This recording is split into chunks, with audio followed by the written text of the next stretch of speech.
To finish singing. We can sing it again if you want. Well, it's nice to see you here. I hope you had a good day. It's nice to see so many of you have decided to join us here tonight.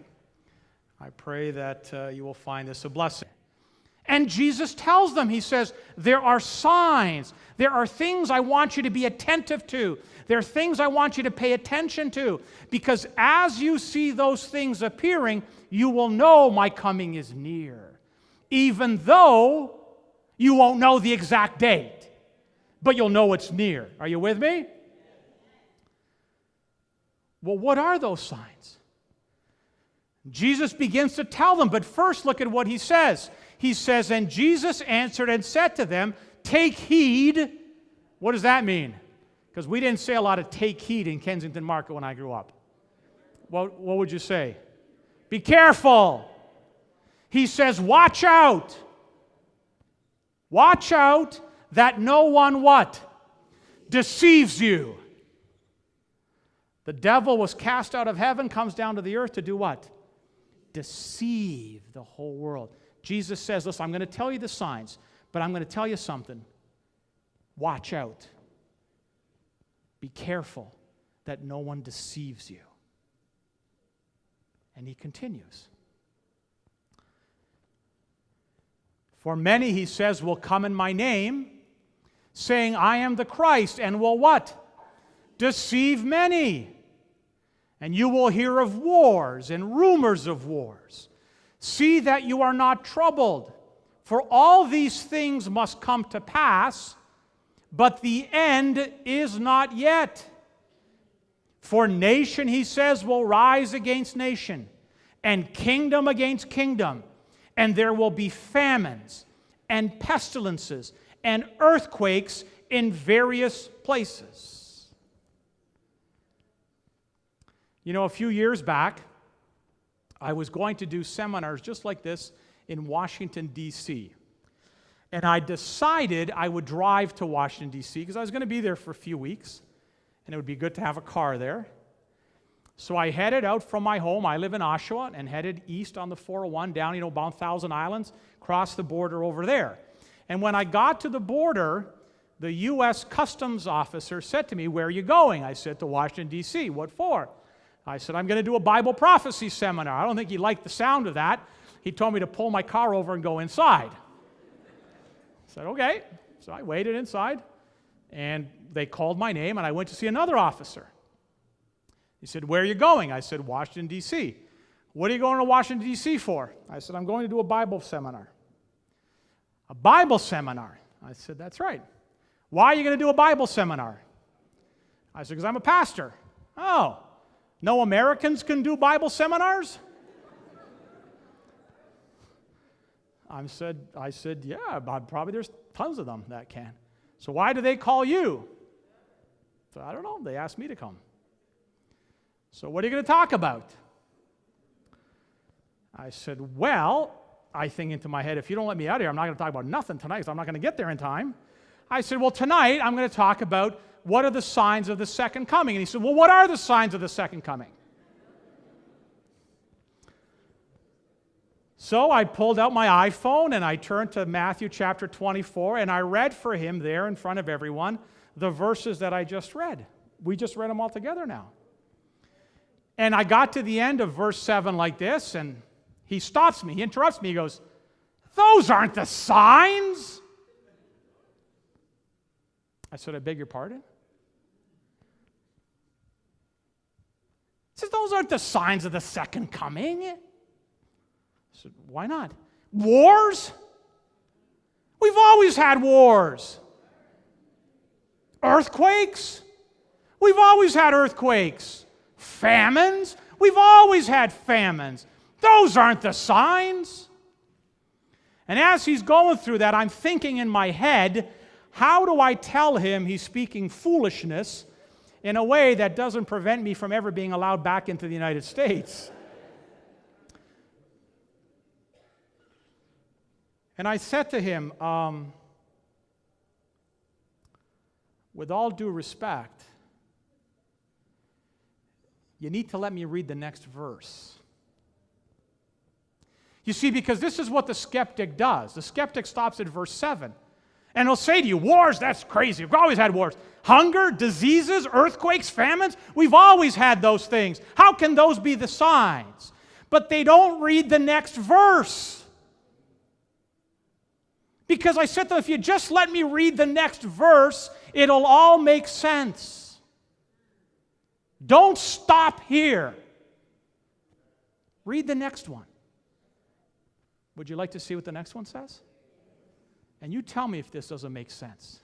Verse 8, Jesus says, but all these things are merely the beginning of birth pangs.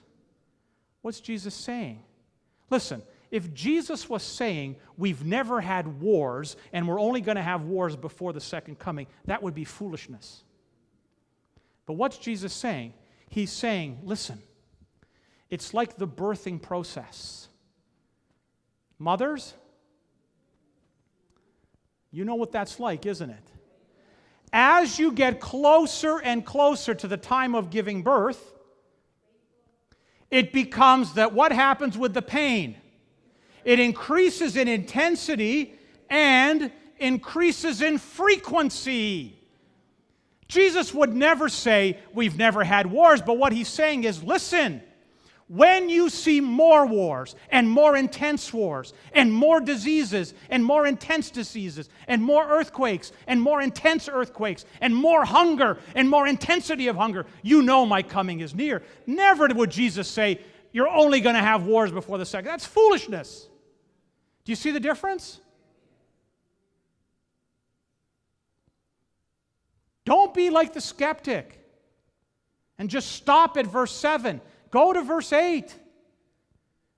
It's the birthing process, I said. It will increase. These things will increase in intensity and they will increase in frequency. And let's be honest, isn't that what we're experiencing right now in this world? More intensity and more frequency of all of these horrible things. That's the days we live in right now. And Jesus goes on to say, listen, you're going to see signs. You're going to see signs in the world of religion. You're going to see signs within the world of politics. You're going to see signs within the society. You're going to see signs in the environment. And these signs are being fulfilled. In fact, to be honest with you, to me, some of these signs are so fulfilled, I'm amazed Jesus hasn't already returned.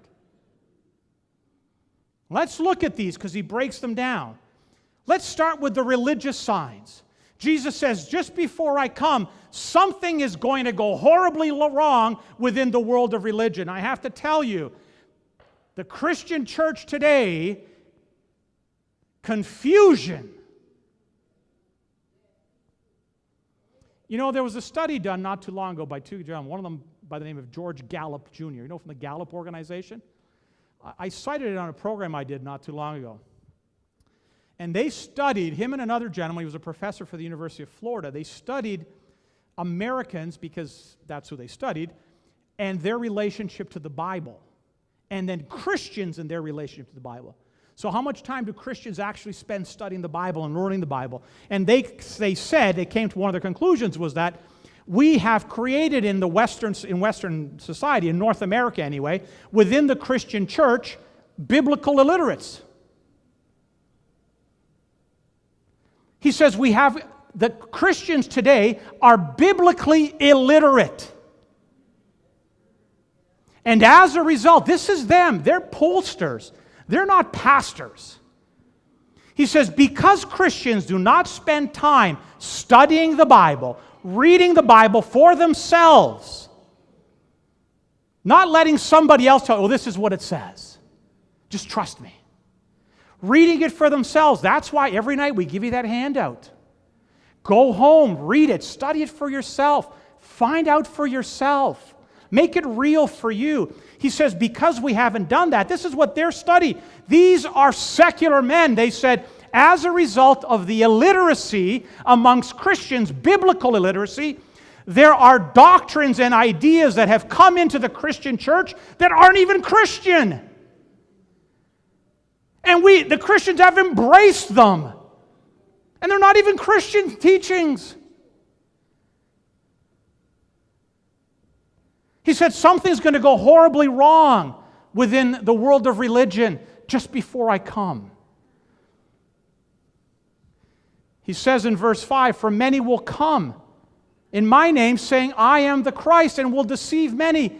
He says that people are going to show up saying that they are Jesus. And people will fall for that.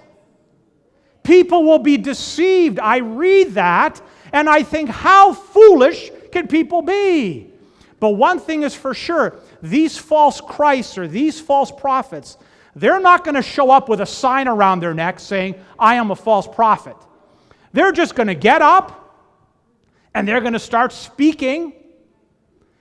And because we're dealing with a world of biblical illiterates, they're going to start to speak and people are just going to accept it all. It will be up to us that have grounded ourselves in God's Word to know whether or not they speak the truth. Because the truth is here. It'll be up to us to figure that out. Listen, do an experiment. You like doing experiments? Go into Indigo or Chapter. I don't even know what the bookstore is called now. Is it Indigo? Is it Indigo? Indigo, right? Is there a Chapter still? So go into Chapters. Walk into Chapters and say, I'd like a Bible. First of all, you're going to shock them, because I don't think anybody goes in there looking for a Bible. And then see how long it takes them to find where the Bibles are. And before you get to the Bibles, you're going to go through all of this other stuff. All of these books on the occult. And all kinds of crazy teachings. That's what we are saturating our minds with. That's what we are focused on. It is no wonder confusion has made its way into the Christian church. But is it possible? Yeah. You remember Jim Jones? November 1978, before some of you were born. He became famous for what is known today as the Jonestown Massacre. More than 900 members of his cult, called the People's Temple, went into the jungles of Guyana, right? I think it was Guyana. And under the direction of their leader, Jim Jones, they drank cyanide-laced Kool-Aid and committed suicide. David Koresh in Waco, Texas. Jose Luis de Jesus Miranda. I think he died. I'm not sure. I've been trying to find. You ever heard of this guy? Oh, we don't have. There's a great CNN report on him. He claimed a number of years ago that he's the reincarnation of Paul, the Apostle Paul, and then not too long ago he began to claim that he is the reincarnation of Jesus. And he's got a following. Now, there are some reports that say he passed away. And so I don't know, but I'll tell you, there's plenty that will come and fill his void. This is Alvaro Thesis, 65. He's Brazilian. He calls himself Inri Cristo. For more than 30 years, he's been claiming that he is the incarnation of Jesus Christ. To show you that it doesn't happen only in South America, let me introduce you to Alan John Miller, former IT specialist. He's from Australia. He recently came forward and said that he is Jesus. In fact, if you look him up, you can see a Sky News report where they interview him. Him and the lady sitting next to him, Mary Luck. Well, she's not Mary Luck. She's actually Mary Magdalene that was reincarnated. In Siberia, this is Vissarion, Sergei Torop. He has thousands of followers. Since 1991, he has been claiming that he is Jesus Christ. It goes on and on. We could go on for half an hour just showing you people that claim to be Jesus. Jesus said, you watch. When people show up saying that they're me, you know my coming is soon. You be careful that no one deceives you. You ground yourself in God's Word. You ground yourself in the truth. Someone said you got to stand for something, or else you'll fall for nothing. How's that go? You'll fall for anything. That's right. You got to stand for something, or else you'll fall for anything. Jesus said, you know what? There's also going to be signs in the world of politics. Verse 6, Matthew 24, what does it say? And you will hear of wars and rumors of war. See that you are not troubled, for all these things must come to pass, but the end is not yet. For nation will rise against nation, and kingdom against kingdom. I sat the other day as I was preparing this, I thought, let me see how many wars I can list just since I was a kid, so as far back as I can remember. And probably my first recollection of war was the Vietnam War.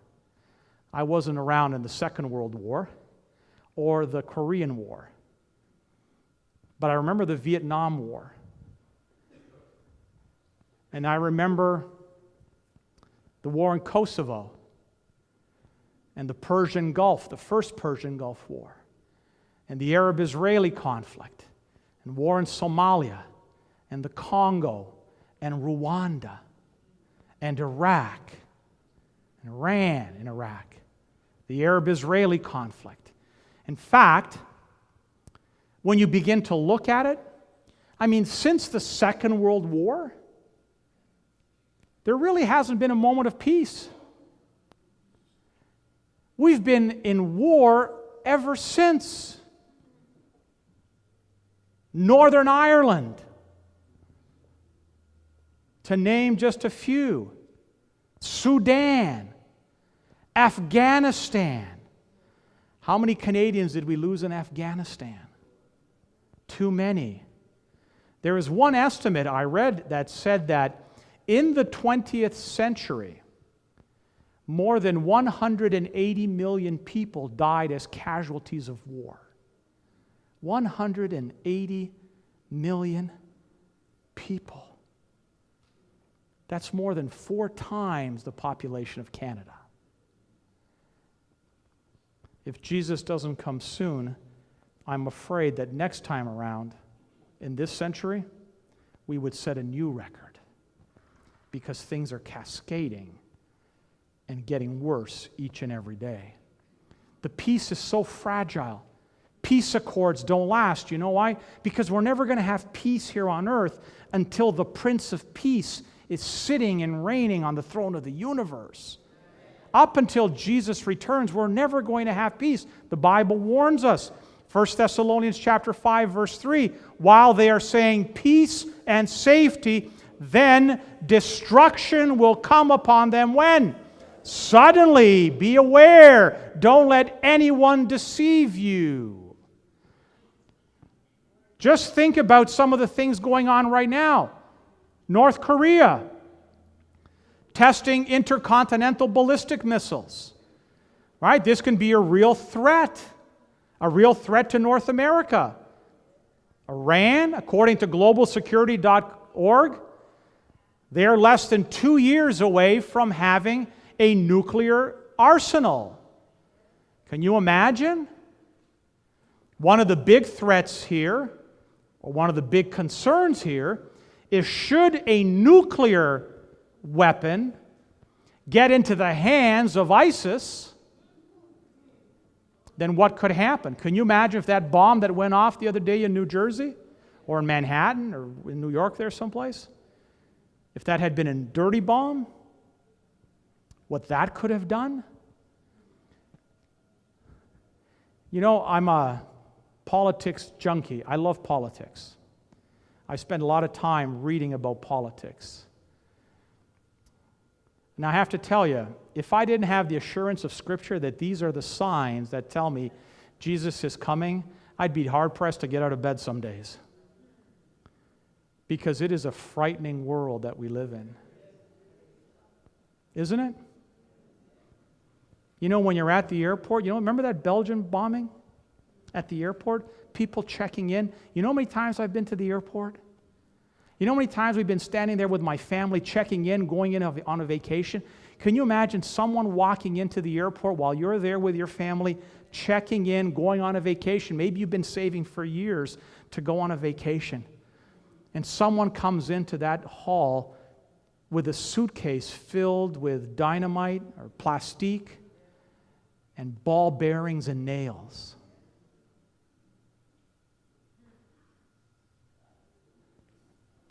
I'll tell you, if I didn't have the assurance of Scripture, and I didn't know in the deepest of my heart that God is still in control,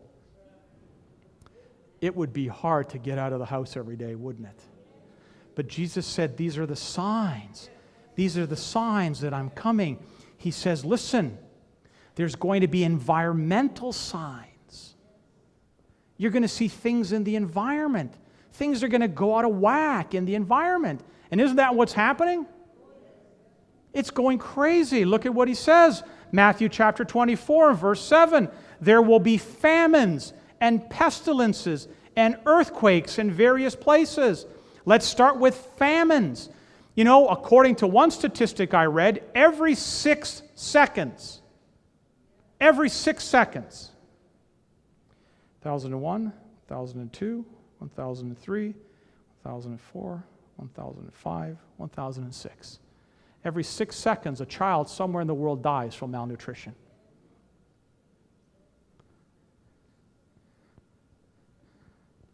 How does that not disturb us?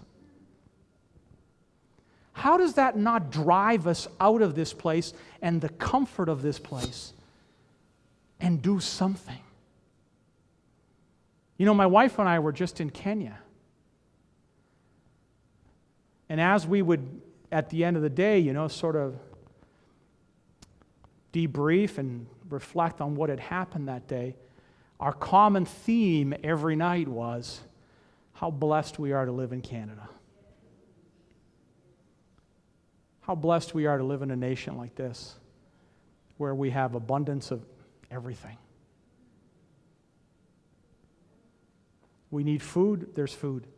I can go to the grocery store any time of the year and buy anything that I want. I was telling some friends, I don't know how many times I've preached in North America. I've lost count. But I can't remember the last time that the power went out in the middle of my sermon. In 3 weeks in Kenya, went out 5 times in the middle of a message. All the lights go out, and they got to get the generator going, and then the projector takes a while to get back going again, and it just doesn't fade. Like, it's just a common occurrence. And then the hunger, the hungry children, and we have so much. I would sit there to my wife and I would say, how does it not disturb us? How does it not drive us to do something? How can I sit and watch a baseball player who makes $20 million a season knowing that there's someone out there who doesn't have enough food to eat tonight? I am ashamed. With all the sophistication we have today, iPhones and everything, we've managed so much technology, we can't get food and water to people who need it. Do you know that there are more hungry people in the world today than there have ever been? Jesus said, watch. When there are more hungry people than ever, you know my coming is soon. Pestilences, what are those? Those are these diseases that seem to be popping up that we can't seem to control. We think with all of the advancements we've made in medical, right? All the advancements in medical science, you'd be able to solve these things. But every so often, something pops up. You remember SARS? Right? I was at 2003 here in Toronto. We were all going crazy because of SARS or Zika. Where did that come from? Like, where's that from? Now, how about that flesh-eating disease? Right? All of these things that we think, well, we've gone so far in medicine, but more and more we're finding these diseases that we have no control over. Jesus said, you watch. You watch. When those things start to happen, you know my coming is soon. You know that 5,000 people have died from Ebola. Recently, we were in Paraguay, working with the indigenous folks in Paraguay. We take a group every year to Paraguay. And in the summers, we go there. And this is one of the big problems they suffer there. If you see this young girl here, you see her toes are kind of displaced. You see that? Because what happens is they get a foot parasite. And the children get it because their skin is so soft. It's actually get bitten by a flea. And a parasite forms and it burrows into their skin, into their toes.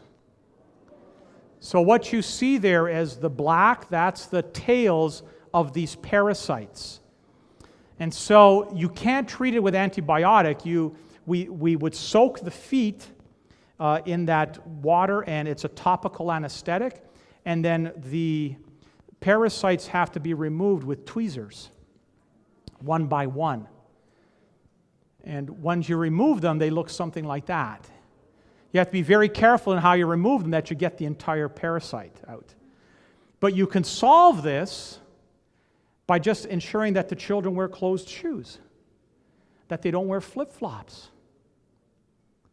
And so every year we gather up some money. Last year we took down, just for the shoes, we took over $1,000 US that folks had donated to buy shoes for these children in these indigenous communities.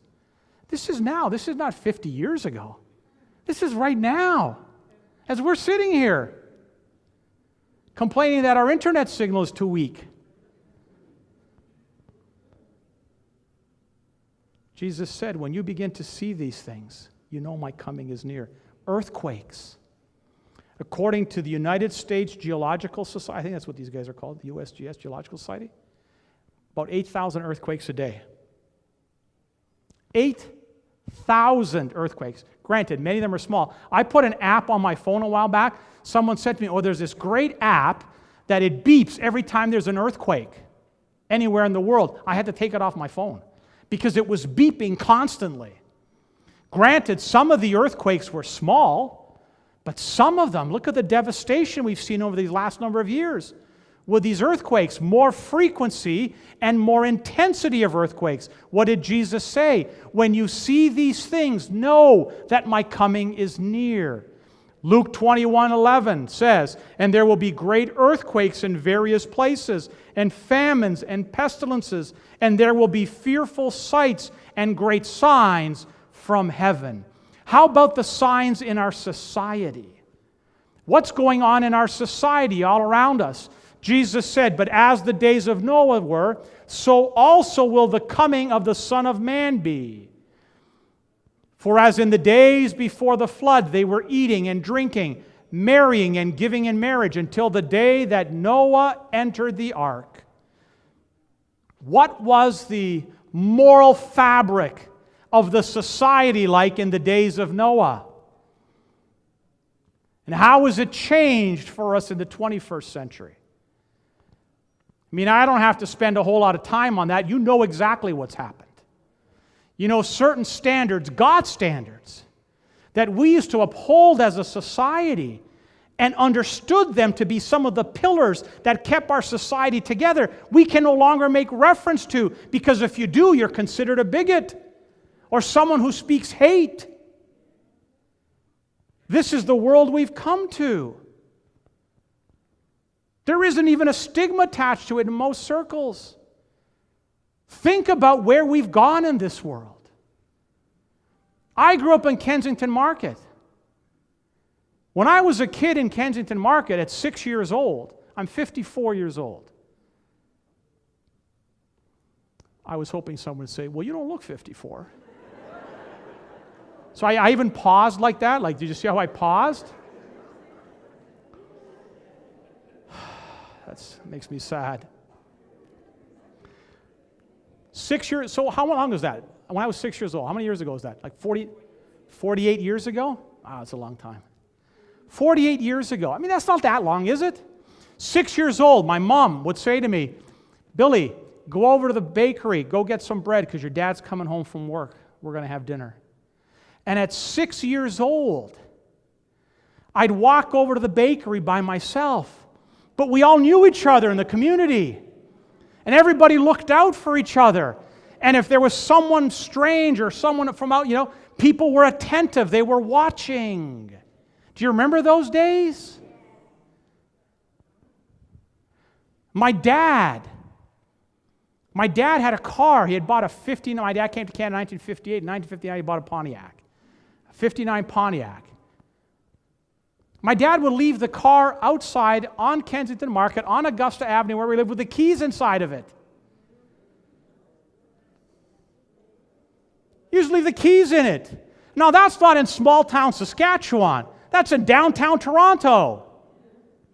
Most of the time, we used to leave the door to the house open. A lot of times, my grandfather was a tailor, and people would walk, the door would be open, the people would just come in, hello, anybody home? And we'd be in the back at the kitchen or in the backyard, and the house would be completely open. That's just the way it was. How is it now? Which direction are we moving in? Are we getting better or are we going downhill? Jesus said, when you see that, you know my coming is soon. What was it like in the days of Noah? Let's just refresh our memories. Go back to Genesis chapter 6. Then the Lord saw the wickedness of man was great in the earth, and that every intent of the thoughts of his heart was only evil, what? Continually. And the Lord was sorry that he had made man on the earth, and he was grieved in his heart. The earth also was corrupt before God, and the earth was filled with violence. So God looked upon the earth, and indeed it was corrupt, for all flesh had corrupted their way on the earth. Jesus said, as it was in the days of Noah, that's how it will be just prior to my coming. And aren't we living in those days tonight? When I was a kid, I took my baseball bat to school, it was to play baseball. It wasn't to bash somebody's head in. We have child criminals. We have child pornography.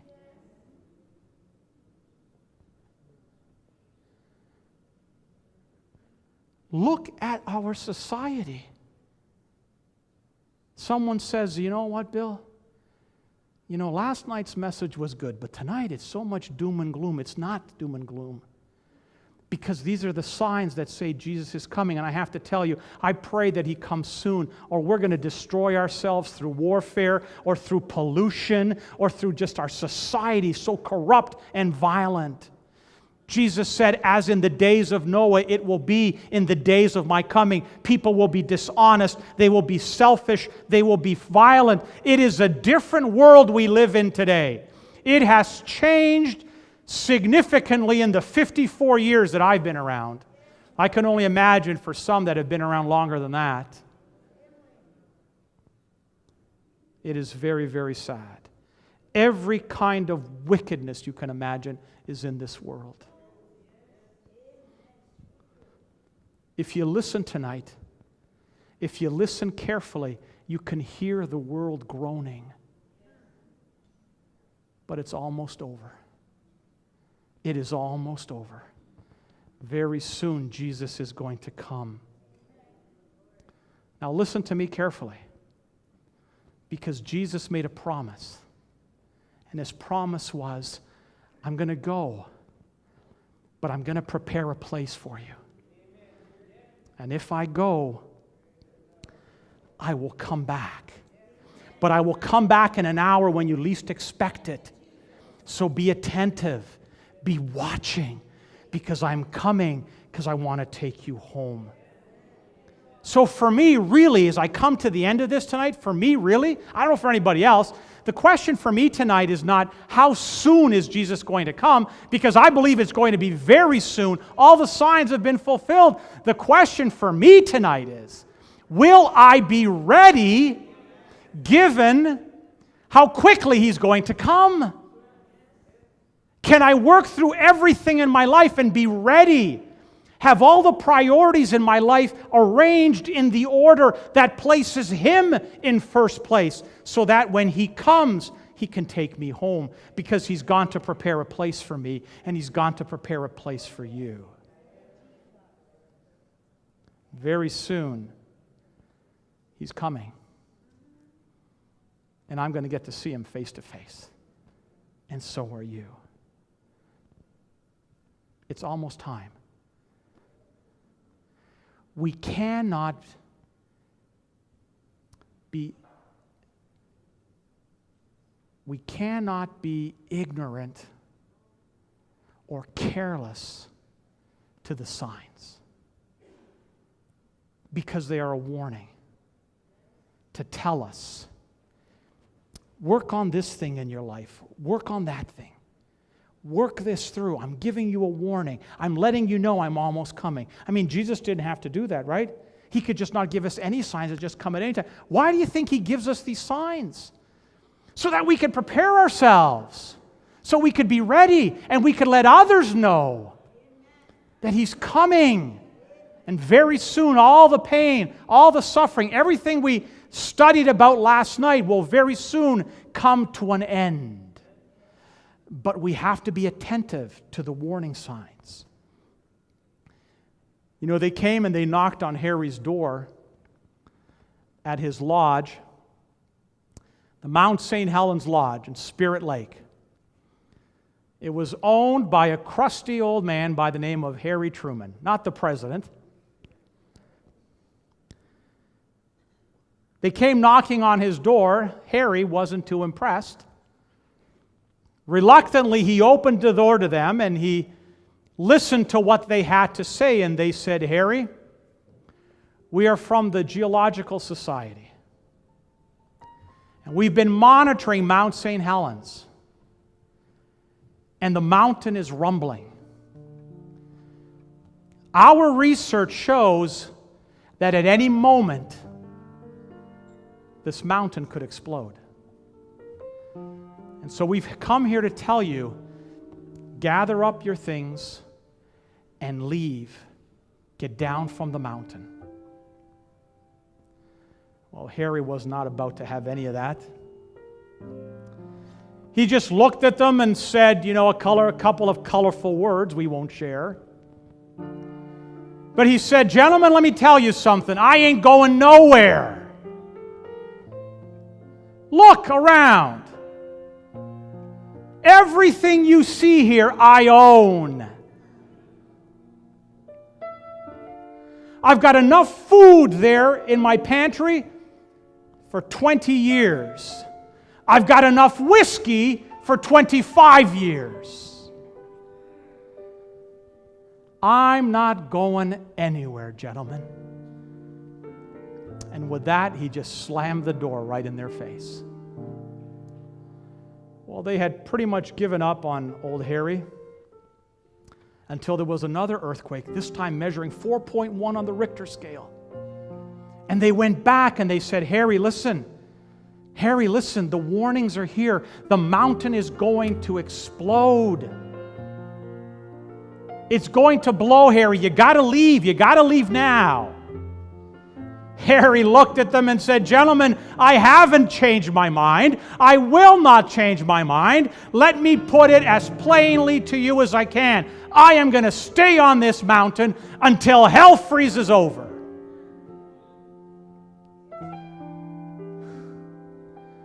There was no convincing Harry.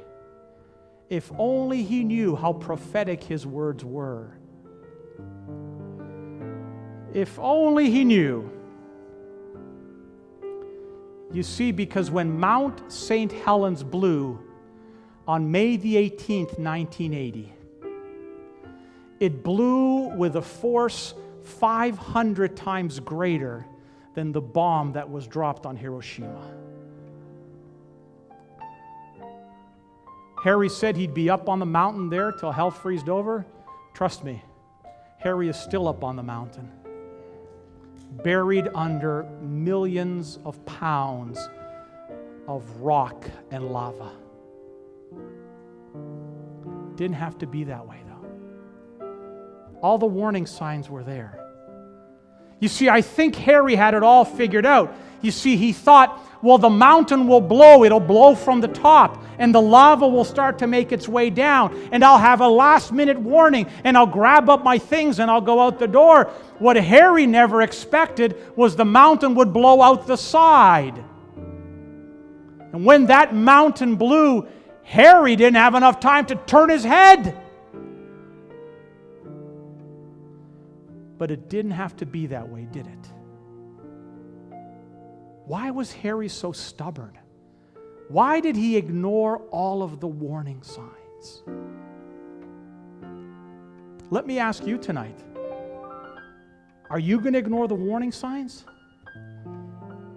Are you going to ignore everything you see in your life all around you? All of the signs that indicate that Jesus is coming soon?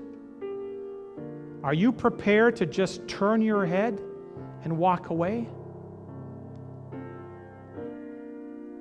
Are you going to do like Harry?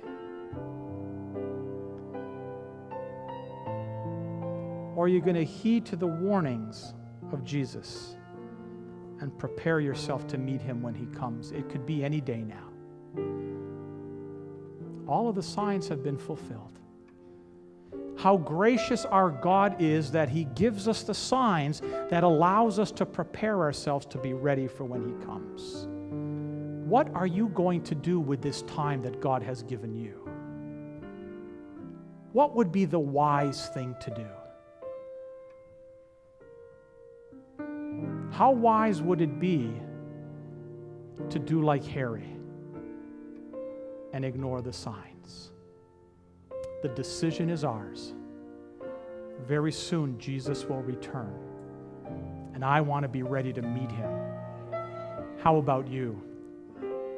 How many of you tonight here would like to say, I want to be ready, Jesus? I want to take heed of all of these warning signs that you've sent, and I want to make sure that my life is all in order so that when you come, I will be amongst those that will cry out, this is our God for whom we have waited. May God make that a reality in my life and in yours. In Jesus' name, amen.